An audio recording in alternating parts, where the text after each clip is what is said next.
Okay, we're back. We're live. We're here on Wednesday afternoon, and Wednesday, as you know, everyone knows, is the State of Energy Day. Hawaii, the state of clean energy. Here on Think Tank, we care a lot about this. And at the table that you can see, we have at my far left, Warren Doy. He's an entrepreneur, but he's with the accelerator. In the middle, it's Mike Angelo of the Hawaii Natural Energy Institute, a research person. And he had nothing to do with the chapel, the Sistine Chapel. But we could explore that. Maybe this relationship in terms of the creativity. You know? Art and engineering. Art and engineering. You heard it here on Think Tank. And to my immediate left, Dawn Lippert, she is the accelerator. Accelerating everything in all directions. So let's start with you, Mike Angelo. We want to know what you're doing. I mean, we found you working in the bowels of HNEI, doing important things, doing the stuff we've heard, third party about. Now we have first party. We have you right here, and in your hand or near your hand, we have this fabulous thing that makes me think of my Erectus set when I was a kid. You built it with Legos, steel Legos, but Legos nonetheless. What is that thing, Mike? This thing is called a hydrogen fuel cell. And what's so great about this thing is it operates off of hydrogen and oxygen from the air, and the only product that it produces is water. So if you're a bicyclist like me, you can think about having these things in cars because you don't want to be behind a car breathing in all these exhaust fumes coming in your face. I'd much be rather breathing in a cloud of water vapor. Getting hydrated, I guess. Yes, getting hydrated. No need for a water bottle anymore. It's heavy. It's a little heavy, but this is just a small size. This is a test cell. So we actually test these in our lab so that we want to maximize their performance. That's the type of thing that we focus on. An actual system would be much larger. It would probably be about, if you look at this, going from about here to here, and it'd be much wider. Like same design, though. Same design. Essential elements. Yes. And you just stack them all together. That's fabulous. And so how did you get to be where you are? Because it's enviable. I think everyone here and probably everyone watching is envious of you. I've always had an interest in clean energy and also helping people. So I had a great opportunity at the university I worked at before I came to Hawaii, where I got involved in solar cells, and then I got involved with the Hawaii Natural Energy Institute here in Hawaii, and I've been working on clean energy technology ever since then. It's a big passion. This is your baby. This is one of my babies, yes. Okay, so why are you doing this? Why are you spending time on that gizmo? Why am I spending time on this gizmo? Because I think we have a right to live in a society where we have clean energy and we have things that are available to us that are affordable, that people can use this technology in a cheap and effective way, and we're not polluting the environment when we do it. We have a nice, clean system. Okay, now this gizmo, exactly what does it do? So what it does? I mean, if I took it apart, which I probably could with some wrenches and. Yeah. Why don't you take it apart? Take it apart. It might take. Are you up for that, Dawn? Take a look. Okay, I want to see what this thing looks like. The sort of the center of the Earth right here. I can take it apart. It's going to take a while because I got to take it apart. Oh, okay. We'll forget that. What's inside? So what's inside that actually makes this work? The way it works is you have these two gas inlets here. Hydrogen comes in on one side, oxygen on the other, and in the center is this what we kind of call it's like a magic piece of plastic. It only lets positive charges go across it. So there's these chemical reactions that occur within the cell, and they produce an electric current that goes through the cell. So you can imagine you'd have a positive charge on one side and a negative on the other, and then you'd have an electric motor in between or a light or whatever you wanted to power. Direct. It's direct. It's not alternating. That's right. It's not alternating. Alternator on to make it alternating. Yeah. Yes. Yes. This is direct current. So these would operate something like an electric motor. Mm-hmm.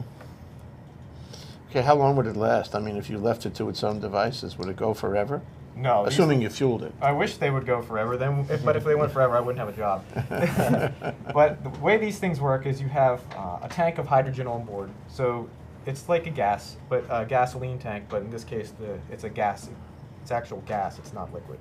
That flows in, and then you just take air from outside, and until your hydrogen tank runs out, then you have to go back and fill it up again. So you're good to go until your hydrogen tank is empty. What about the membrane, though? Would the membrane last forever? The membranes won't last forever, and that's one of the challenges that we at HNEI are working on, is actually how long these things will last and how do we get them to be robust and durable.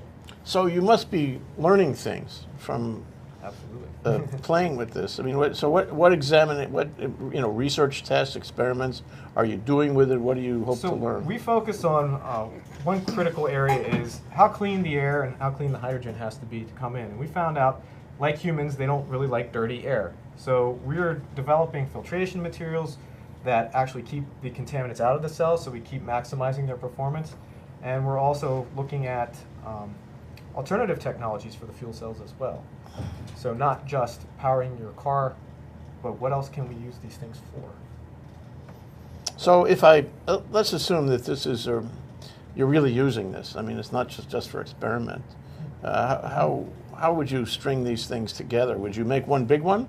Would you string a lot of little ones together? You'd have Make me a car using these, okay? You would have a much bigger, wider system. So you have, what this is about 25 centimeters squared. They're characterized by the area of that piece of plastic inside. We would make that much bigger, on the order of like 200 to 250 square centimeters. But you need a much bigger membrane, right? Yes, the membrane has to be much bigger. And where do I get them? They have them in Costco? You could get them, and there's a few places that sell them on the mainland. Is that right? Yeah. Actually, Okay. One down the road from where I used to go to school. They have a big company now. I didn't even know they were doing that. But then you stack them up in series, and you have your operating system. Okay. So it's like a big sandwich. It just strikes me that, if I had a machine shop, I could build something like that. You could. It's challenging because of the materials involved. For example, the most challenging part is there's graphite in the middle here. Yeah. So you have to have very good, tight control over your machining to actually get the little channels for the gas to flow. Because you want them all the same depth, you want them all the same width, and you don't want your tool to get dull, so your channel goes. You made this. You want it like this. You machined this. I have worked with machinists to develop similar designs to this. So why does it have to be so heavy? You mentioned before we started that it can make it in plastic. Some of them there's different materials they can use. It just depends on what your application is. It's the simple answer to that. But the essential characteristic of the materials you use is there can be no leakage. Correct. You have to be able to control You have to be able to make sure that your gas is not leaking overboard. So you need a lot of compression. So this particular cell is rigid so that you can get the good compression across the membrane so you don't have gas leaking out.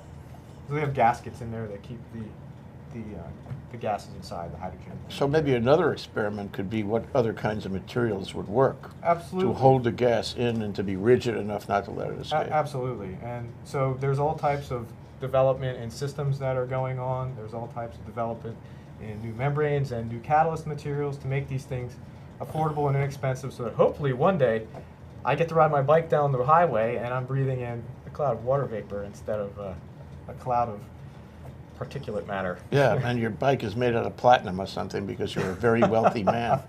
It could happen. It probably will happen, actually. Well, I'm just hoping for the clean air.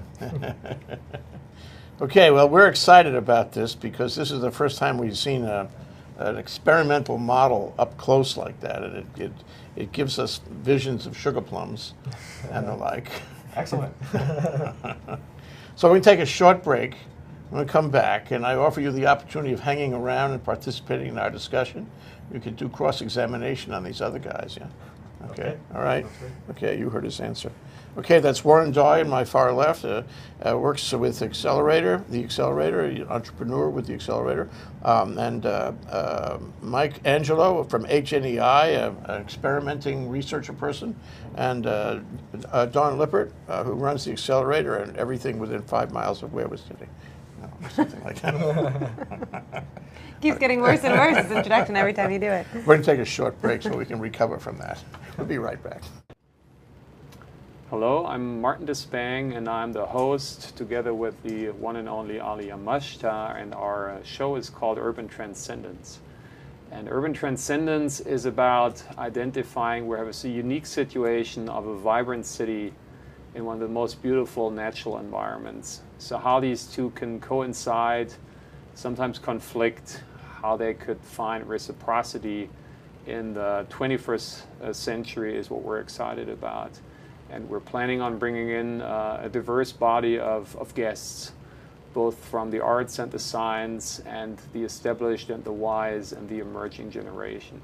So hope you will join us. We'll always be on Thursdays from 1 to 2 p.m. Okay, we're back. We're live. We're Hawaii, the state of clean energy here on ThinkTech. And we're talking about some new technology, a glimpse at new technology around energy. We have at the far left Warren Doy, who is with the Accelerator. At the close left, we have Don Lippert, who is with the Accelerator. We just heard from Mike Angelo, who's with HNEI, all involved in energy technology. But let's learn again about the Accelerator. What is it, Don? How does it function? What's its mission in life?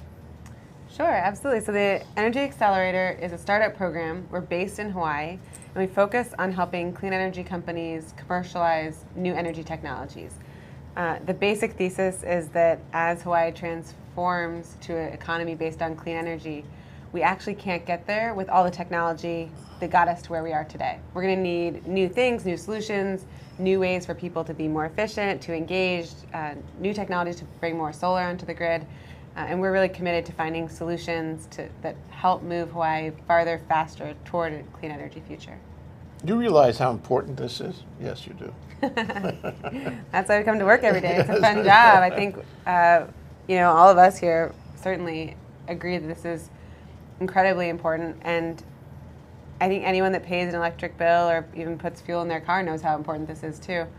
We send about $5 to $7 billion overseas a year in oil. As oil tankers come in, we send cash out. And that's a pretty unsustainable situation for a state of islands like we are. Can I offer you another reason? Yes. Okay. The reason is, the idea is to put Hawaii on the map in terms of technology.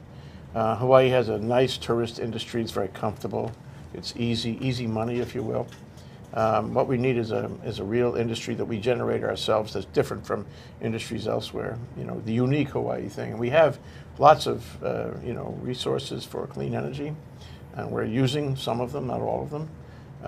And if we can develop our own best practices and our own systems for using those energies, we will put ourselves on the map around the world. And there's no place better for this kind of research, no place better for this kind of development than right here. So, I see this as potentially a huge industry, not necessarily because your designs are going to generate more electricity here or be more efficient here, but because they can be licensed elsewhere. And we can be the center. Am I going on and on? We can be the center of new energy technology right from here, right here. Yeah, and actually at the Hawaii Executive Conference just last month, the organizers asked all of the executives gathered at the conference, what do you think the two most critical issues facing Hawaii are? And people said energy and the lack of a third industry. And that's exactly what we're trying to do. We're trying to hit both of those things. We're trying to find energy solutions while, like you say, building a third industry. We believe a lot of that can be built organically with our local entrepreneurial talent.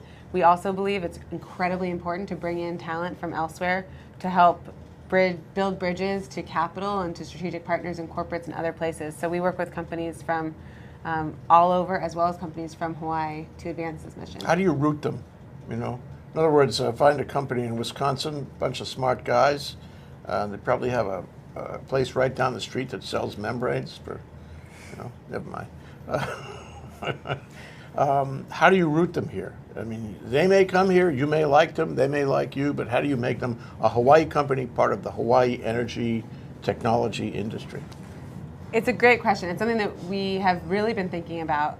So one of my personal pet peeves working here in this industry over the past couple of years has been watching some of these highly entrepreneurial, highly accomplished companies and entrepreneurs come through and develop really interesting projects and technologies, and then they take off again, right? So we've There's actually always the ball and chain. Well, we want companies to succeed, right? So we want to help them succeed in a way that works for them, but also gives back to our ecosystem. So, this is something we've been working hard to crack the code for. Our current model, and something that we have had a lot of success with over the past year or so, is bringing these companies in and requiring them as part of their projects and part of the services we provide to them to have them mentor our earlier stage companies, which may be located here, to participate in STEM training and education programs with our students, both sort of at the high school level as well as at the university and postgraduate level, and have them give back a piece of their company to our nonprofit so that when they succeed, we also succeed. So we've played with a lot of different structures and mechanisms for helping make sure people are integrated here. And in about 2 months, we're just going to be opening our new co-working space right down the street on Bishop Street, so that companies can actually work and communicate together and build community. Big opening, right? A lot of people, maybe some poo-poos. We'll be there. Hopefully. We're going to bring our Hopefully. camera there and celebrate with you. You know, I mean, a downtown needs this a lot. It needs a downtown co-working space, a downtown R&D space, an incubator space, a physical space, because physical spaces tend to be iconic, and we need icons. We really do. Anyway, one thought I just want to mention in the context of your answer is that when I was in the service, this is a long time ago, you came in and they gave you benefits, and maybe they would send you to school, pay for your graduate degree, what have you. And you promised something in return. You promised, that you would do this, that, the other thing. Like maybe you'd stay in a little longer. There was always a quid pro quo for it. Right. And maybe that translates here. I think you're actually touching on that very idea by calling for the payback. Yeah. But maybe you could say, look, we want you to do business here for a while. Yeah. You have a sort of moral commitment, or even a legal one, to hang around for 5 years or something. Yeah. Because we want you to at least take a look at rooting yourselves here, because we want to build an industry. We need you to do that. Blah, blah, blah, Yeah, and we have to ask a lot of our entrepreneurs if we really want to make a change. I think that it's really difficult building a company. We provide a lot of support around companies to make it a little easier. But you're right, we do ask for things in return. And I think many entrepreneurs, particularly entrepreneurs in the clean energy industry, they're doing this because they really care about the world. If you just want to make money, I promise you'll be in social media or gaming or something else, right? But if you're in clean energy, there's a reason. And so we can really tap into that sense of idealism and ask these entrepreneurs and these companies to give back. Well, I think, state government could play a good partnership role with you on this. I know your money is federal, right? Yeah, primarily federal. Probably federal, and it's a great thing that the Fed will, help us out on that. But it strikes me that if the state said, we're going to give your companies, your accelerated companies, a tax holiday, because they're entrepreneurs and not going to pay much tax anyway, but we're going to give them a tax holiday of, say, 5 years, which is, happens all over the world, actually. That would tend to root them here, wouldn't it? They would stay at least 5 years because they can't get that benefit necessarily elsewhere. Yeah, and I think competitiveness from a regional perspective is a whole package issue. And we look at a lot of different things that would make Hawaii more competitive. There's actually a number of different levers that we can pull on the policy side. There's certainly tax policy, but also in terms of our regulatory and permitting setup. And what can you do to help make the good businesses, the kind of businesses you want, what can you do to attract them here? It's not necessarily saying we want to take down all the roadblocks to development or we want to shortcut the public process, but we're really saying if we want to make this a friendly place for business, especially the kind of clean energy businesses that we want, how do we think about that in kind of a holistic way? Yeah. Well, if we, the state, as a matter of public policy, says we want to have a tech energy industry, we decided that. And the question is, well, how do you do that? Mm-hmm. Some economists, and I won't name names, but there are a lot of them at UHERO at the university, say, well, if you want to diversify the economy, if you want to build an industry, wait for God, because God will do that. If we were intended to have a tech energy industry, God would make it for us. We don't have to do anything. Just wait for Him. He'll do it. We're more impatient than that. Yes, we are. Well, I think that actually this state has said as a matter of public policy, we're going to clean energy. And I think the next leap is to say that as a matter of public policy, we are supporting innovation industry. And I think it's really different from saying we want to prop up a bunch of companies and they're not going to live on their own. The state has had trouble figuring out what the right balance is there. But we're really committed to helping make that work because I think it's unbelievably important for our future. We want to be with you. We all, I'm speaking for everybody now, we all want to be with you. We want this industry to survive, to prosper, and to define, if you will, our tech sector going forward, because it's a perfect marriage of resources and technology right here. We have it all. Let's take advantage of our resources. But let's go back to exactly what you're doing. Mm-hmm. You have these cohort things. God, this sounds like a very risque word. What is a cohort anyway? Well, I'll turn this over to Warren to talk about specifically what our companies, how they work together and all that. A cohort is really a group of companies, and the way we actually ended up at these cohorts of companies instead of just selecting companies and working with them individually is that we learned from our own experience and our own past. And I think that's one of the things we try and teach entrepreneurs also. We used to bring in companies and really work with them one-on-one, but we found that they tend to learn a lot from each other, and that companies usually succeed most when they have other people to talk to that are going through the very same things, that are just, learned some hard lessons, and whether it's around intellectual property or, a million different things that entrepreneurs go through. And so we found that sort of the peer-to-peer interaction of being in a cohort, it's very much like school. There's a lot that you learn from your peers and that you can gain from being in a class with them. We also work very hard to define a cohort, again, very much like school, where the companies are non-competitive and we can really gain from being in one community That means together. that they can talk to each other, learn from each other, but they're not looking over their shoulder and being paranoid about what the next guy is doing, trying to worry about that. I like to, when we do shows, and including radio and video both, I always like to ideate who's listening, and I make a kind of Mr. Potato Man kind of image in my head about who's out there. And he's in my image now. You can have your own if you like. He's maybe 19 or 20. And he may be considering something in tech or creativity or, making a better state in one way or another, including agroponics. Don't forget aquaponics. And so you must also have a kind of Mr. Potato Man kind of image of what you want, in an entrepreneur, a member of the cohort. What does he or she or it look like? How do you see this person, this ideal person that you're trying to service, that you're trying to bring into the fold? What is this person like? Yeah, sure.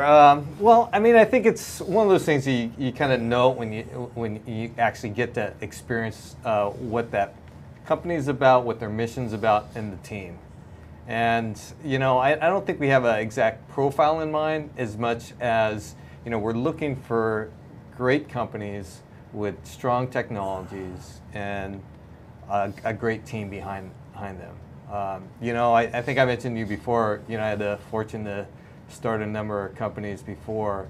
And like Don was saying, I had to figure it all out on my own because there wasn't this cohort around me and there weren't accelerator programs here locally to be able to really help bring everyone together. So how does this differ from the way things were happening in the middle 2000s, when everybody was so interested in, tech entrepreneurship? Has it changed? Is there a kind of transition going on? Are we different now than we were?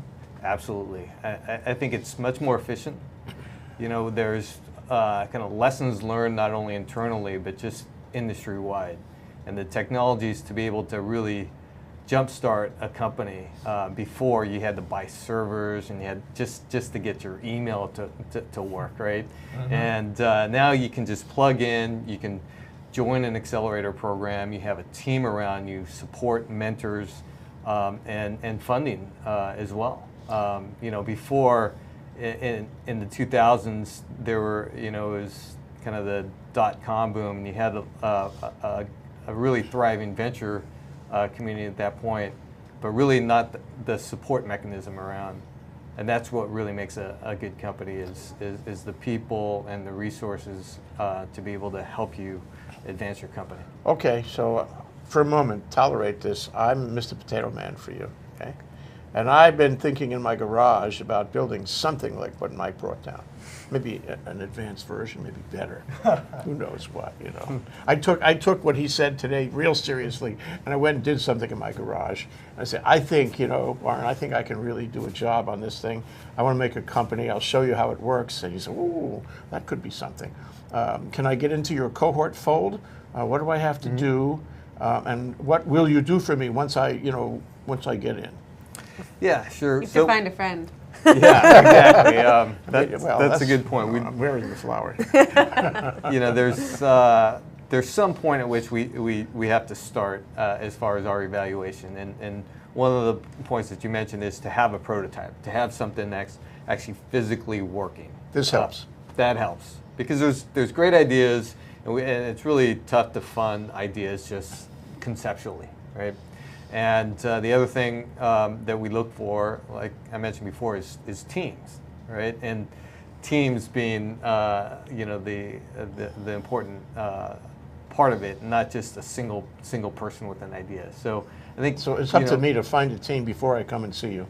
exactly, or at least find a group of people, because most great companies aren't built by one person, it takes it takes multiple points of view and kind of multiple disciplines to really advance a company that needs, especially at the early stage. Okay, I find a team now. I find a team of people I know, or maybe I found somewhere. Who knows how I found them? They seem like reasonable people. They're smart, creative. They've demonstrated to me that they can stick on the project, and they're smart enough to finish the job. And I make them into my team. My team is a loose association, though, not necessarily a corporation or an LLC or a formal partnership. Is it? I mean, if it has to be, tell me. I just come and I tell you I got 3 or 4 fellows or girls, who are going to be involved in this venture, and we are the team. We the ABC venture kind. Is that okay?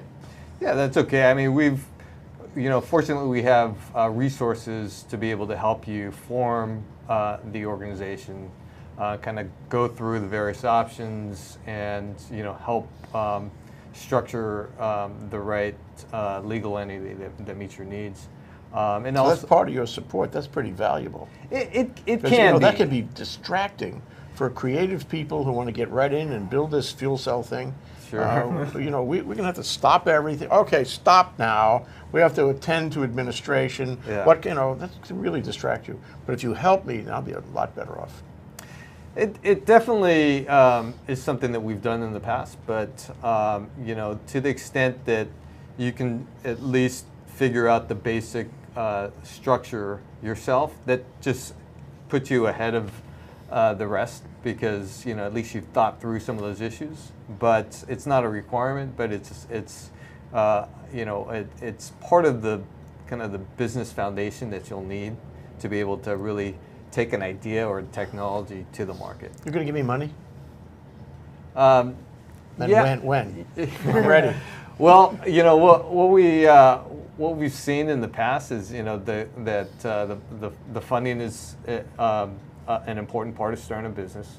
There's no doubt, but a lot of our companies have come for the funding, but they really kind of have a sense of the value of all of our other resources around. So they come for the money, but they really benefit from our networks, our resources, because the money is only one part of the equation. It'll help you make use of your limited funds, because no matter how much money you're able to get in grants or angel investors or even kind of institutional capital, that it's always a limited resource. So you want to get together the right team around you, the right professionals, to make sure that you're making the right decisions, so you're not wasting your money. Okay, we'll take a short break and then come back and ask you more tough questions. That wasn't tough at all, was it?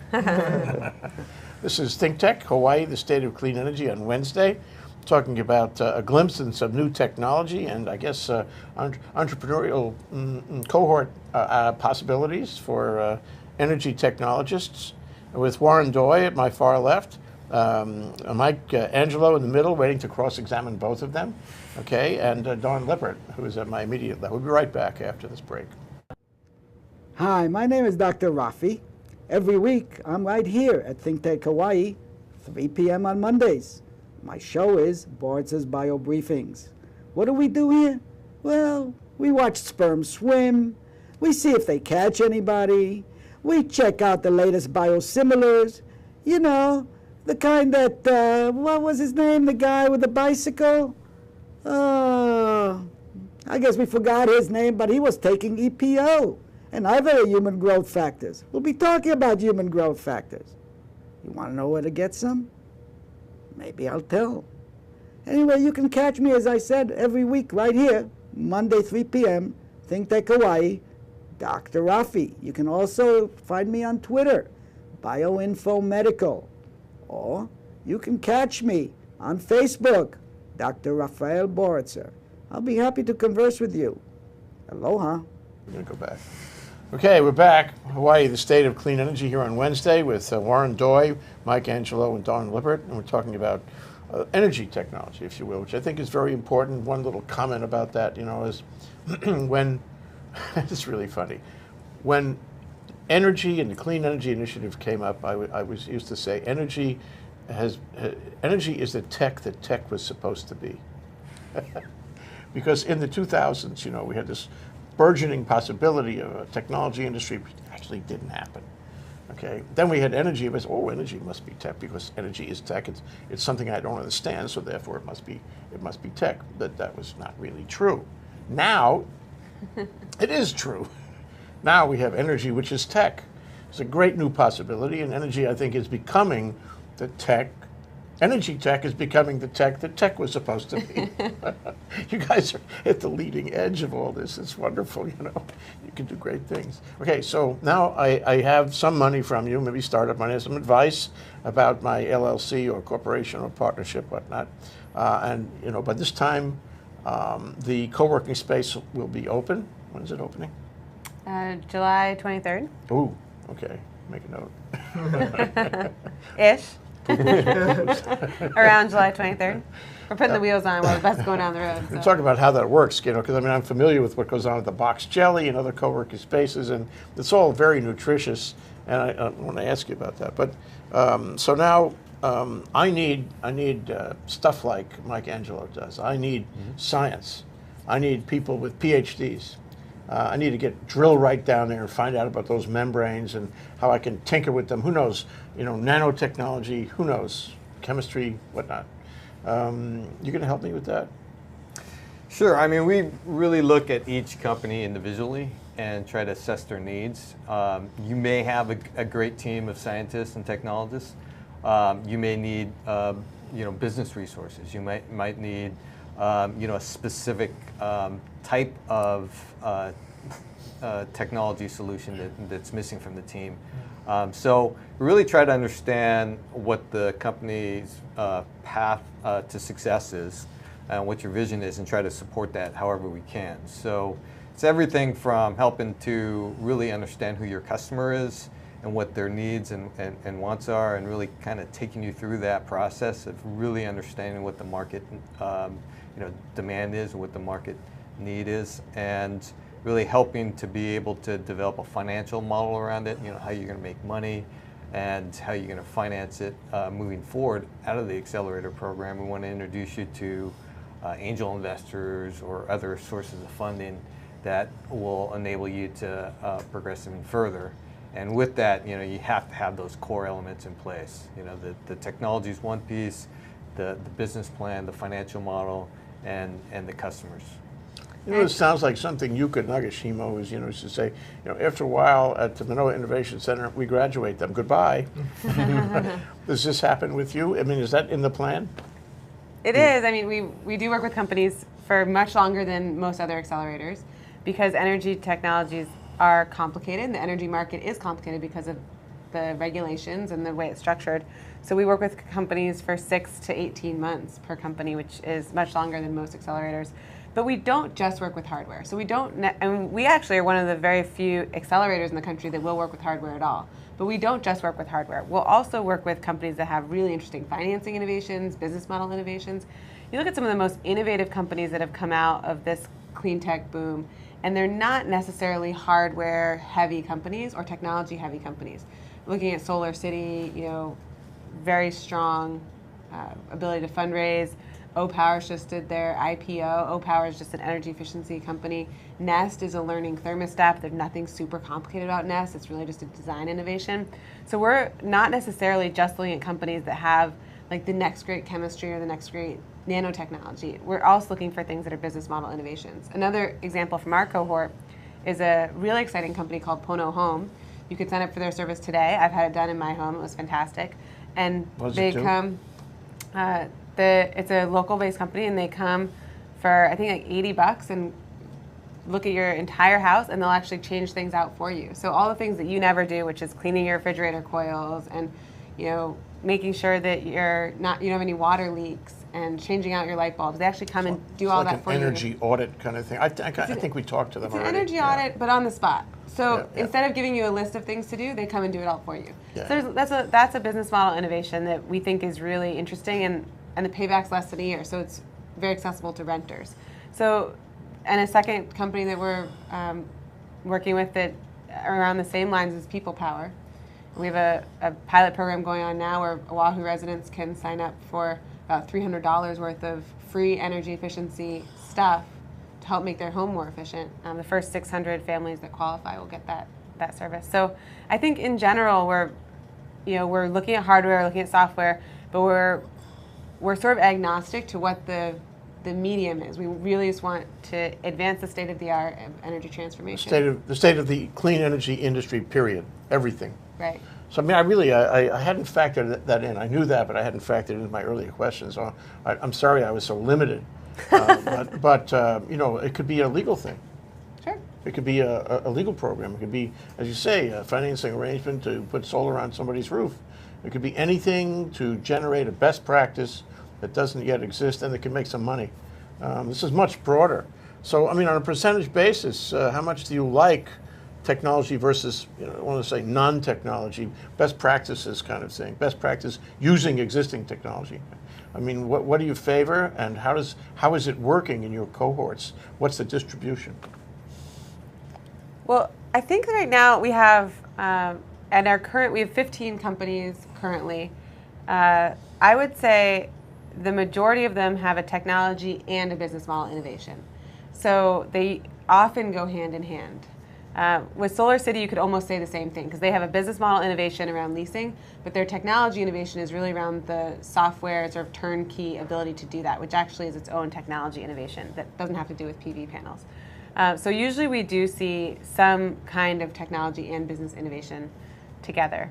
And I think on the, in terms of going forward, in terms of our preference, it's really more about the problem you're trying to solve, and how you get there is important to us because it is the business. There has to be a business there, but it's really about the problem you're trying to solve. So if it's around, we have a massive issue right now and coming around integrating solar on our island grids.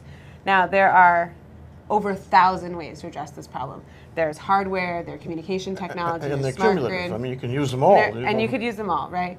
So there's a lot of different things you could do. So among that sort of solution set of 1,000 possibilities, we're less interested in picking hardware over software or business model over communications technologies. What we're really interested in is a company that can help solve that problem with a viable business and something that can really scale. So we want it to be able to address issues here in Hawaii, but it's going to be very difficult to build a really viable, investable business only in Hawaii. So we also want to see that it can scale to the rest of the U.S. and Asia. So that's the other shoe dropping. You want to bring good people in, but you also want to send your local cohorts out as well. Absolutely. So that they can prove up in a larger theater. Yeah, this is basically we're a massive bridge builder. I mean, that's kind of what we do. So we bring companies in. Our cohort model is actually sort of like distributed generation for PV. Distributed cohort. entrepreneurship. So we bring them in for instead of like saying you have to move here for a couple of months. What we've decided to do is start them off with a week at the beginning of the program, a week sort of in the middle of the program. Then we take them to Silicon Valley for a week. We're going to meet with, I think, 40 angels, and we're going to have a big event that we call Energy Accelerator Interactive, actually at Google. Major at their networking Partnerplex. stuff. Oh, yeah. And we bring in investors and, Siemens, Johnson Controls, ABB, GE Ventures, all the, sort of big corporates to meet with our companies. And then we bring them back to Honolulu at the end of the program. So it's really a distributed program where they work really intensively for specific weeks in location, and then sort of different events and electronic communications in between. Okay, we're going to take one more break. I'm sorry, because the question I want to ask after the break is So I'm really hungry for this. I think this is a great thing. I'm listening to this discussion. I want this. I want to be on this. I want to be in this program. How do I have to conduct myself to get in the program, stay in the program, make everyone happy? What do I have to do to get the brass ring of this program? We'll come right back. I'm going to see if you can tell us. I'm going to give personal advice. And you should talk about the new cohort you're establishing. This is big news, right? Okay.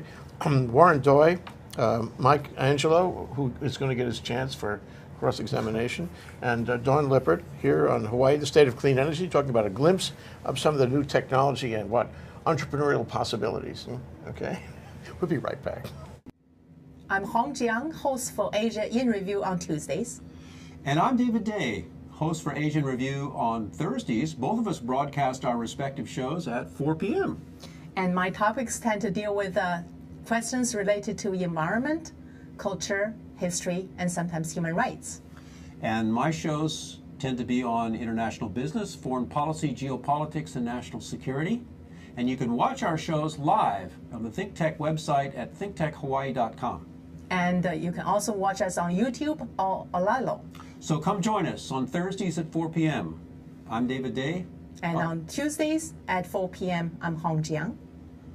Aloha. Aloha. Okay, we're back. We're live. We're here on Wednesday, Hawaii, the State of Clean Energy at ThinkTech.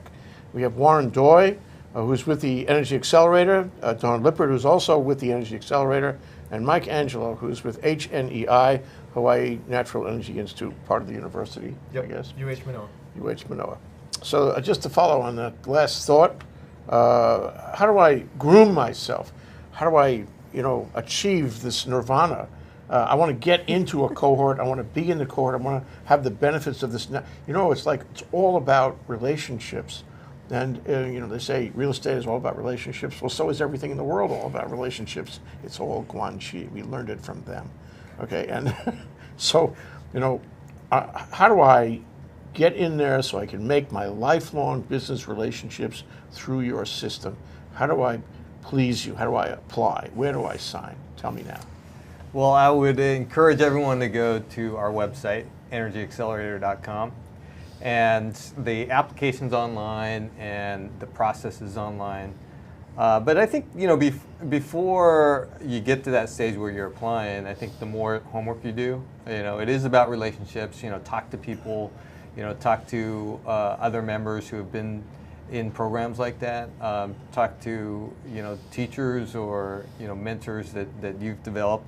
And if you have an idea, if you have a concept, a prototype, and even a goal to own your own business or start your own company, it really takes an effort up front just to kind of understand what the path is, what you're getting yourself into, because we touched on a few things before about building a team. Making sure that your concept is in a form that you can develop a working prototype. But I think there's no recipe. There's no follow these directions. I mean, you have to really figure out what works for you, your technology, where it is in the market. But your test is going to be: will this help clean energy? Is there a market for it? Will it succeed? Did I catch it all? Is there anything else? And what impact is it going to have? Sure, a global thing. Yeah. Climate change, what have you. Exactly. So we want to make sure that the companies that we have in our cohort have relevance not only in the market but in the bigger impact. Environmentally. But keeping in mind what we're trying to do is really build an economic baseline here and really utilize arguably some of the best natural resources in the world in clean energy innovation. And also, I don't want to pop your bubble because I know you're really excited, Happens and we're every excited day. for you. But also, this is an extremely competitive program. So because we're relatively unique in this space, we now have between 200 and 300 applications every year. For how many 15 companies. And the other piece I think so in general, the farther along the company is, the more we can see, real commitment from the team, which means maybe being incorporated, maybe developing some customer traction, at least talking to your customers. That always helps, even if it's an early stage company. It gives us a sense that the entrepreneurs are really committed to succeeding, and they'll do what it takes. Because at the end of the day, I think we're here as an accelerator program. Any accelerator program, we do what we can to help you, but I mean, it's 99% the persistence and the talent of the entrepreneurs. You want to see me work hard. That determine your success. You see a good idea. You want to see a good team play. You want to see me work hard and achieve some benefit out of that work. So you're going to be looking at my whole package, right? And it's very subjective, isn't it? At the end of the day, it's subjective. I have a question. Yeah. Wait, let me get an answer on that. That was a tough one. It is subjective. We have specific criteria that we look for, but the biggest determinant of success is really the personality and drive of the entrepreneurs involved. Okay, yours, Mike. So I was going to say personality and drive. Let's say I have a great product. Are you guys also evaluating our team itself, and do we need specific, specific skill sets involved? Like as an engineer, okay, I can handle the tech, but what about legal? What about business? I mean, how does that factor into the cohort? It definitely does. I mean, we look at not only your potential, but what you have as you're applying for the program, and we're like even angel investors or venture capital partners will look at where are your gaps, and if you understand where your gaps are and what you need, we can help you with that. Okay. That's something that we actually like to be able to, really fund companies that we can help them. So if there's gaps within your team, if there's gaps within your technology, or even your market understanding, that could be an important role for us to help facilitate. But you will need everything. I mean, it takes more than just great technology to build a business. Are you in a cohort? No. But Well, thinking about it. Absolutely. You started thinking about 20 minutes ago. No. I was actually at their accelerator meeting last week. Okay. So. We had a specific info session. I mean, we're really interested in helping some of the technologies that are coming out of the University of Hawaii move into the marketplace. So it's something that's really interesting, really important to us. I think it's definitely a challenge. I mean, it's a real challenge to have a team where there's primarily technology people, because like you said, there's a lot of admin, but it doesn't stop at incorporation. I mean, sort of what we would consider admin, or management is, the majority of starting an early stage company. It's all relationship building, management, putting together financials, putting together all of the business materials to raise money and move forward. So having someone on the team that's really dedicated to that, as an early stage company, you usually can't afford to hire that. Right? Just like you probably can't, that's why everyone wants a technical co-founder. If you're building a software company, you probably can't afford to hire the talent you need. So you need a co-founder that's got a big equity stake and a big personal stake in moving this forward. And that's the same thing is true with the teams that we've seen. That's why we like to see a balance of skill sets already bought in, because you're probably going to need that personal commitment. You can't afford to pay for it. Is this written down on your website? I mean, what I should be thinking about doing before I actually apply to be a cohort?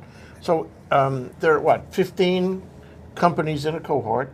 You've had one so far since you started up, which was, a year ago or so? We've had 2 seed cohorts and 1 growth cohort. Oh, So okay. 3 total cohorts. Okay, a seed cohort is earlier than a growth cohort. And for each one of those 15 cohorts, you wind up having applications, 200-300 applications. For each of the 15 companies that we pick, we look at about between 200 and 300. Wow, major. And now the big news is that you have another one that you're just rolling out right now. Is this seed or growth? This is both. Both. So we're looking for applications. It opens up on June 1, and the deadline's June 30th. And so the questions are already on our website, so people can kind of get familiar with those. But certainly from our perspective, the more thoughtful people are and the sort of more time they've put into those different aspects that they'll be asking about, the more competitive they'll be. Fabulous. Okay, we're kind of out of time. I'm sorry. you know, worried about whether we'd have enough material for an hour. We always have enough material for an hour. You guys are all great. But Mike, I wanted to give you the opportunity to sum this up to the people out there. I mean, you can have your own Mr. Potato Man and talk to him. Tell him what you learned today. Well, what I learned today is not only am I really interested in clean energy technology, but we've got a whole plethora of people here in Hawaii that are interested in it, and they have the tools and the skills to help everyone come together and really make a difference, not only for Hawaii, but for the U.S. and hopefully game-changing technologies for the entire world. Okay, great. Thank you, Dawn. Thank you. Thank you, Mike. Thank you, Warren. Great discussion. Thanks for coming down. Okay. Hawaii is the state of clean energy. Aloha. We'll see you tomorrow for this. Well, we're doing the solar guy on the radio in a few minutes, and tomorrow we'll have Steve Petronic, and he's going to talk about our Kaka'ako program, which he's moderating next Wednesday, the 21st. Check it out on thinktechhawaii.com. Aloha.